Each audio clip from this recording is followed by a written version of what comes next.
Hey, Joel. How disappointing is this one? And do you think that it's a result of? Sorry, Joel. Do you think it's a result of this weird off season? Do you think that kind of haunted you guys today with a new coaching staff and not nearly as much time to get ready?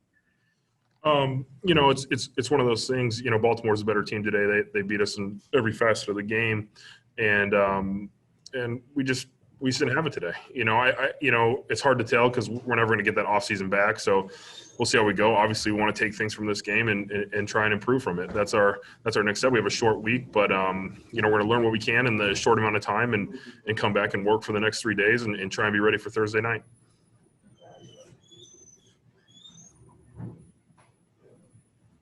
We have anyone else with a question? And Joel, You unmute your line, please, Nate. sorry about that. With the offense obviously getting off to a rough start. What's your confidence level that you guys can turn it on in just a few days?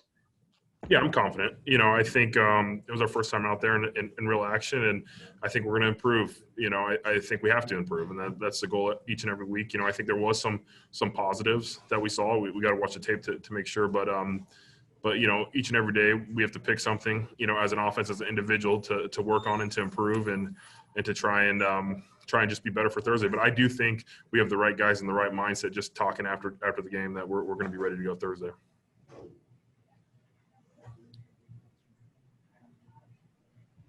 Tom Withers, we're going to go with you next. You can unmute your line. Joel, thank you. Hey, I know there was still a lot of football to be played, but that sequence at the end of the first half when you guys have a drop pass, missed field goal, they drive down, how tough is that to overcome when you have some momentum, Joel, and then it all of a sudden goes away that quickly? Yeah, we felt like we kind of got in a little rhythm there. We scored the touchdown, and then we got, a chance to get some points on the board before half. Unfortunately, we didn't make the field goal, and then they went down and scored. And it's a momentum killer. We didn't get the ball either at halftime. They got the ball. So it was just one of those things where, it was tough. It was a tough stretch of the game. But we were confident we had the right plays, to try and get back in it. We just didn't execute well enough in the second half. Thank you. Doug Ryder, please unmute your line. Hey, Joel, could you talk about the impact that Calais Campbell had for Baltimore up front? Obviously, he blew up that first drive, batting a couple of passes down, but he just seemed to be a disruptive force all day. Yeah, he's a good player. He's an all-pro. He got his hands on a few balls. It's tough to deal with when you're, 6'8", 6'9".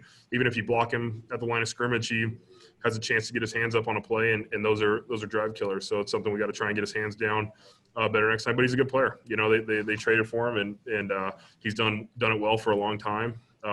He's someone you definitely have to ID up there, and we got to find a way to chop him down a little bit.